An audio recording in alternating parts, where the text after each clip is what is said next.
welcome back to the 9 News Business Buzz. I'm Ryan Frazier. Earlier this hour, we looked at Colorado's emerging quantum tech future. Now, we have to look at a very stark, immediate challenge facing our state's capital. A series of recent economic reports, including data from the Wall Street Journal, refer to Denver City Center as America's emptiest downtown. Office worker visits are down over 48% compared to before the pandemic, and our downtown office vacancy rate just hit 38.9%, the highest in the country. This isn't just a landlord problem. It impacts small businesses, transit, and city tax revenues. Joining us to make sense of this office real estate reality is Jack Kim, CEO and founder of Core Investments. Jack, welcome on the program. Thank you, Ryan. Thanks for having me. It's really great to have you, and I think I want to unpack this with you, Jack. The numbers are incredibly tough to digest, right? Office visits dropped another 6.1% this past May, and nearly 39% of downtown office space is sitting totally empty. From your vantage point in the market, why is Denver feeling this return to office slump so much worse than it seems in the rest of America? Yeah, Ryan, I think most of all, there is a macro cycle here. I like to refer to it as a demographic cycle, where young people have family and they want to go out to the suburbs for schools and yards and safety. So that's some of that nationally. I think amelioration is coming when Gen Zers want to be back to the city again as they start entering the workforce. Yeah. But as far as why Colorado is not doing as well as other cities, frankly, we have a different culture here in some ways in Colorado. Colorado people didn't come here necessarily to work more, right? They came here to be outside and to play more. And if they were going to work all these hours, why not just go back east of here, right, with the weather? So that's part of it. But also, frankly, I think some of the policies have not been as business friendly in Denver compared to some of the other major cities.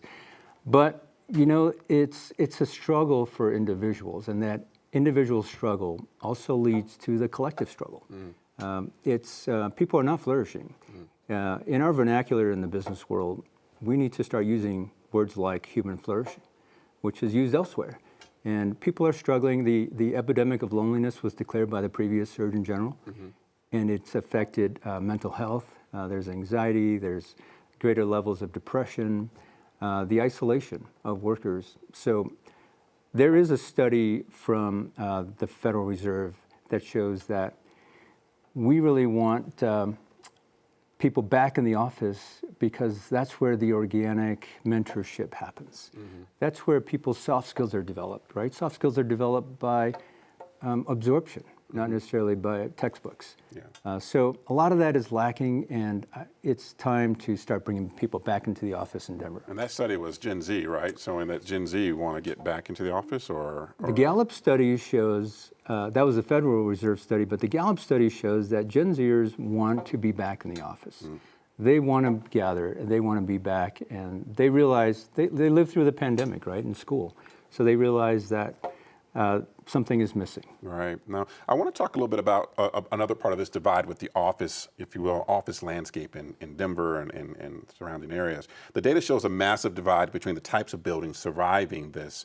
Newer, modern, what's called Class A buildings are faring a lot better than older Class B buildings in terms of the vacancies. At the same time, we're seeing negative employment growth in office-using sectors. What realistically happens to these older, struggling office buildings if workers simply aren't coming back? Yeah. Remember a couple of years ago when office buildings were just completely dark and you had coffee shops that were full and restaurants were full, and people are craving community. And that's the part that I think we can address with this product type. Before, everyone had to have a place to live and a place to work. After the pandemic, after the structural shift in our society, some people don't feel like you necessarily have to have a place to work. So what's happening is companies are downsizing but going into better space. This flight to quality is real. There's also the K-shaped economy, where people who have the means want better and better and best in class. But part of that is also to create an environment that have amenities that attract the workers back to the office. Right. So that's the goal of employers, is to create a vibe where they can attract them back to but, come back. But Jack, why should people, our viewers, whether they live in Lakewood or Aurora, or Highlands Ranch, why should they care about having vibrant office setting in downtown Denver or the metro area for that matter? Why should they care? Why is it important? It's like I was saying, the individual struggle leads to collective struggles, where if you look at, when we talk about prosperity, there are developers, there's the public sector, there's stakeholders that are looking out for self-interest, right? And one thing I have for my sons is don't be great, just do great things. Because if you're the biggest thing in your life, it's gonna be a sad life. And there's lots to do for the collective good.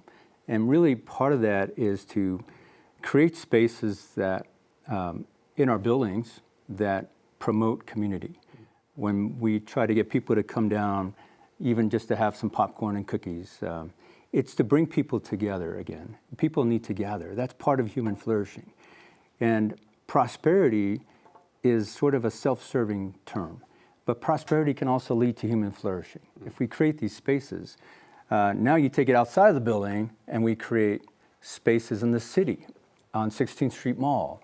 We create spaces that are conducive for human flourishing, where people can gather and people can live together. And imagining a place like they have in parts of Europe and parts of Asia, where people live, work, and play. And that's, I think, the dream for our city again. So looking at how we fix this, right? I mean, we see cities like San Francisco are actually seeing office visits rebound over 8% due to a booming in-person AI culture. How does Denver need to evolve its identity and its office strategy to turn these empty towers into a place that brings people back into the office? In the remaining few seconds we have, Jack. Yeah. The way to build community is to align the mission of all stakeholders. Public sector, private sector. The public sector should ask us to build out these spaces and invest capital into these buildings. And we should be asking the public sector to create an environment that's business friendly, to draw them back in. But when there is capital that's invested from the city, demand from us, make it a stipulative deal and say, we need you to also share some of the profits, if you make some profits, and direct them into charities, direct them into inner city youth and the places where it's less resourced. And one of the biggest things I heard from you is community, and bringing that sense of community. It's good for people, it's good for business. And it's clear that solving the office vacancy crisis that helps cities flourish will require a major reinvention of how we think about our urban centers and the innovative foresight to meet the needs of our evolving workforce. Jack Kim, thank you so much for joining us, your expert assessment. For the 9 News Business Buzz, I'm Ryan Frazier. Have a fantastic week.